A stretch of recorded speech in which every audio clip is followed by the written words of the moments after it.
Três letras. ACC. O que é isso? A casa caiu. O Ministério Público do Rio de Janeiro confirmou ontem que faz 2 meses que eles estão investigando o Flávio Bolsonaro. É uma nova investigação que não tem nada a ver com o COAF, então não pode ser paralisada pelo STF, não importa o resultado da votação no STF agora. Tem uma nova investigação contra o Flávio Bolsonaro. Eu vou falar disso, eu vou falar do desespero da família Bolsonaro, que eles estão se ferrando cada vez mais. Mas antes, se você é contra esse governo, se inscreve no canal e vamos aqui fazer oposição juntos. E não esquece de curtir o vídeo, é muito importante, de deixar seu comentário se você acha que o Bolsonaro cai, se não cai, se você quer que ele caia, se não quer, tem gente que não quer. Fazer o quê? A gente respeita algumas pessoas, não sendo fascistas, né? Então deixe seu comentário e agora vamos falar sobre essa investigação e sobre como é que os Bolsonaro estão ficando cada vez mais isolados e desesperados. A investigação do Ministério Público tem como base não dados do COAF. Aquela investigação da rachadinha tinha como base relatórios do COAF. Então o STF está votando se deixa investigações como essa continuarem ou não. E a votação está sendo péssima para o Bolsonaro até agora, está 2-0 contra ele, ou seja, para que continuem as investigações. O voto do Toffoli foi meio controverso, ninguém entendeu direito, mas o voto do Alexandre de Moraes foi categórico. Pode continuar assim e não tem conversa. Então, faltam 9 votos, continua na quarta-feira que vem. Só que essa nova investigação tem como base uma matéria do Globo. Não tem nada a ver com o COAF. Uma matéria do Globo que mostrava que o Flávio Bolsonaro tinha funcionários fantasmas no gabinete dele. Então, além da rachadinha que está sendo investigada, estava sendo investigada nessa outra investigação, tem a inteirinha. O que é inteirinha? Ele pegava dados de pessoas, RG, CPF e tudo, e ele registrava essas pessoas como funcionários do gabinete dele. Essas pessoas nem sequer sabiam que eram funcionários, então eles não iam trabalhar e o Flávio Bolsonaro embolsava todo o dinheiro. Ele recebia os salários e as pessoas nem sequer sabiam disso. Então, isso eram funcionários fantasmas, eles não estavam lá para trabalhar. E também tinha, e isso tem até denúncias contra o Jair Bolsonaro, funcionários fantasmas que sabiam que eram, mas nunca foram trabalhar, nunca apareceram para trabalhar. E tem vários nos gabinetes da família Bolsonaro, várias pessoas que foram lotadas no gabinete, ou seja, foram contratadas no gabinete, tudo com dinheiro público, veja bem, tudo dinheiro público.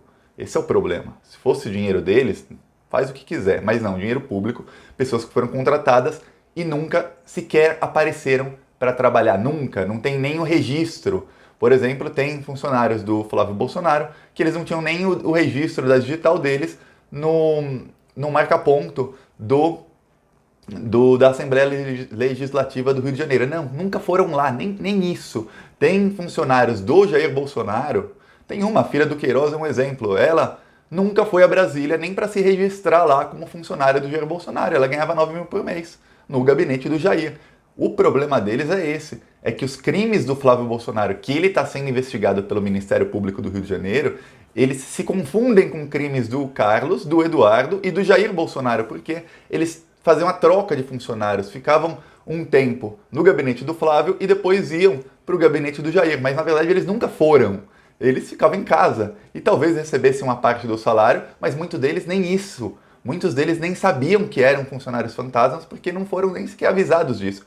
Eles pegavam os dados e a matéria do Globo e da época, que denunciou isso, foi lá e entrevistou gente que são familiares da ex-esposa do Jair Bolsonaro. Essas pessoas falaram, eu não, nunca fui lá, não estou sabendo de nada disso, nunca recebi um centavo.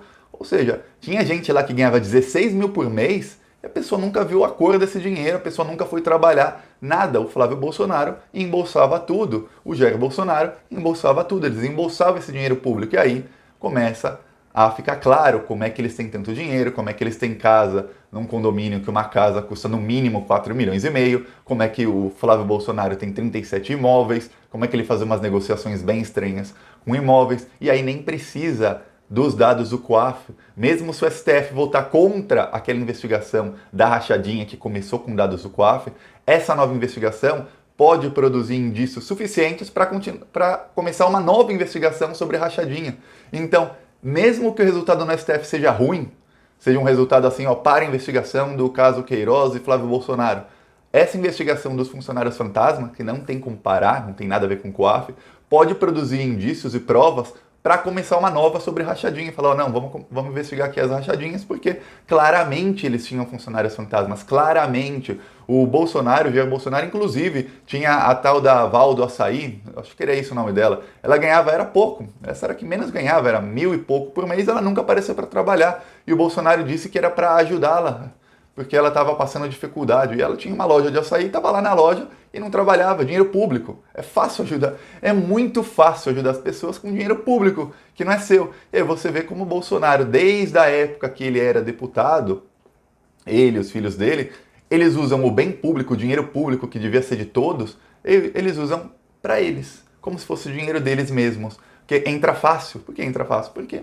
não precisaram trabalhar para isso. Ele ganhou os votos, ele tem uma verba de gabinete enorme, que é uma vergonha no Brasil, que deputados, vereadores, toda essa gente tem uma verba de gabinete tão grande, por isso que há esse tipo de coisa. E aí ele pega essa verba de gabinete, ele contrata uma pessoa que nunca vai lá trabalhar e fica dando dinheiro público para essa pessoa. E é o que ele diz, que ele dava o dinheiro para a pessoa. Talvez ele desse metade ele embolsa. A gente sabe que vários políticos fazem assim. Eles têm funcionários fantasmas, o funcionário fantasma ganha 10%, 15%, fica calado porque está ganhando sem trabalhar, e o político embolsa tudo, e vai embolsando, e aí eles vão enriquecendo. Isso é só um dos tipos de corrupção que os políticos fazem. Agora imagina o tanto de corrupção que tem no país inteiro, num país afora. Mas o Bolsonaro, ele está se ferrando, porque o Ministério Público do Rio de Janeiro está indo atrás. Por quê? Porque o Witzel, ele não quer deixar o Bolsonaro impune, porque ele quer ser presidente em 2022, e se o Witzel, o Ministério Público do Rio de Janeiro, pegar tudo que o Bolsonaro fez, e a gente sabe que ele fez esses crimes, tá claríssimo que fez, só o que falta é o Ministério Público ir lá, fazer a investigação, colher as provas, e aí começar um processo, eles viram réus e aí estão ferrados. O Witzel, ele vira um herói, porque ele fala, assim como o Sérgio Moro investigou o PT, perseguiu o Lula, aqui eu deixei investigarem o Bolsonaro e peguei um dos maiores corruptos do Brasil, que é o Bolsonaro. E aí acabou. Aí ele sai como herói, esse é o plano dele. Apesar da investigação ser do Ministério Público e ele não poder interferir, ele sai como o cara que deixou que isso acontecesse. Porque a gente sabe que em outros estados, eu vou dar um exemplo, Minas Gerais e o PSDB, o Ministério Público não investiga absolutamente nada. E se eles tentarem investigar, o governo do estado troca o procurador, troca o juiz, faz um escarcéu e não deixa investigar, nunca deixaram investigar os tucanos de Minas Gerais. Em São Paulo é a mesma coisa, o Ministério Público de São Paulo tinha lá o metrolão, lá o esquema do metrô, as empresas confessaram o esquema e as provas sumiram num incêndio misterioso que houve no Ministério Público, isso não estava digitalizado e as provas sumiram. Só acontece em governos do PSDB. E em outros também acontecem coisas parecidas, mas no Rio de Janeiro não, porque eles querem ir atrás. Eles querem provar que o Bolsonaro é bandido e acabar com o Bolsonaro, porque ele ainda tem 30% do eleitorado que está ali com ele, e esses 30%, a partir do momento que o Bolsonaro esteja cada vez mais provado, esse cara é corrupto, ele sempre foi corrupto, a família inteira dele é corrupta, eles estão ligados a vários crimes, são milicianos, eles são gente da pior espécie, esses 30%, talvez uma baixa porcentagem deles, continuem como uma seita religiosa atrás do Bolsonaro, mas os outros, assim como os arrependidos, eles vão se dissipar, e eles vão o quê? Procurar gente da direita, porque eles são antipetistas, só votaram no Bolsonaro porque são antipetistas, senão não teriam votado no Bolsonaro. E aí, tem várias pessoas na direita, o Dória, o Witzel, Rodrigo Maia corre por fora, mas o Rodrigo Maia é inviável politicamente em voto. Tem várias pessoas na direita disputando esse eleitorado. E o Witzel ele quer, porque ele sabe que ele tem chance. Ele é fascista, ele manda a polícia matar todo mundo, e aí ele sabe que boa parte desse eleitorado fascista pode migrar para ele sim. E por isso o Bolsonaro está atacando tanto o Witzel. Bolsonaro, quando pode, ele ataca o Dória, quando pode, ele solta a milícia digital no Rodrigo Maia, e eles todos têm sempre o PT como inimigo número 1, porque eles têm que mover o antipetismo. A estratégia de comunicação é essa, temos um inimigo em comum, agora a gente tem que lutar para ver quem vai ser o herói que vai derrotar esse inimigo em comum, que é o PT. É isso, essa é a tática, a estratégia de comunicação deles. E o Bolsonaro vai se isolando.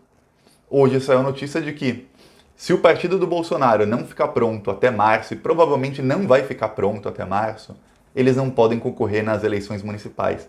Se eles não podem concorrer nas eleições municipais, vários deputados do PSL que já tinham aceitado migrar para o novo partido do Bolsonaro, o Aliança Fascista lá, o partido dele, já falaram que não, já recuaram, porque eles querem lançar aliados deles em cidades como candidatos a prefeito, a vereadores, para aumentar a base de apoio deles. Imagina, um deputado federal lança um candidato a prefeito, ele ganha, ele já tem apoio de um prefeito numa cidade. Quando ele fizer projetos lá, vamos imaginar que eles são honestos.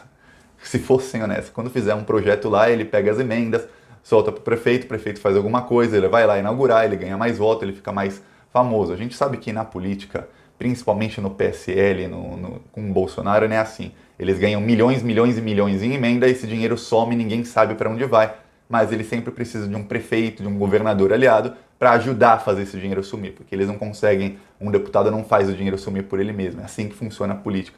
Mas o Bolsonaro vai se isolando cada vez mais, porque ele saiu do PSL e isso foi um péssimo negócio para ele. Ou ele acha um partido de aluguel como ele achou o PSL, ou ele está ferrado, ele está bem ferrado.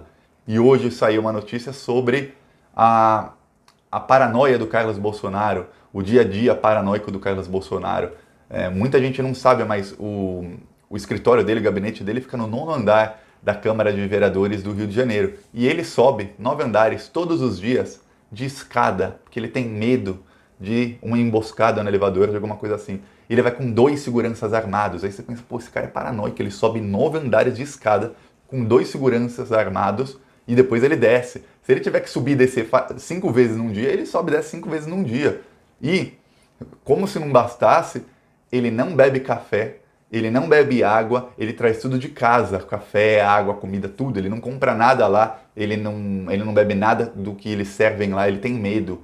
E ele troca os seguranças armados toda semana. Ou seja, essa semana tem seguranças, na próxima semana são seguranças novos, porque ele não quer ele não quer as mesmas pessoas com ele por muitos dias para não saberem da rotina dele, para não saberem muito sobre ele. E dizem que o apelido dele lá entre os vereadores é Hello Kitty. Por que Hello Kitty? Porque a Hello Kitty é aquele desenho que ela nunca fala, ele não fala com ninguém. O Carlos Bolsonaro ele não tem projeto nenhum como vereador do Rio de Janeiro, ele só vai no plenário, nas sessões que ele é obrigado a ir, ele não faz parte de comissão nenhuma, só da direitos humanos, ele não faz nada, ele é praticamente assim.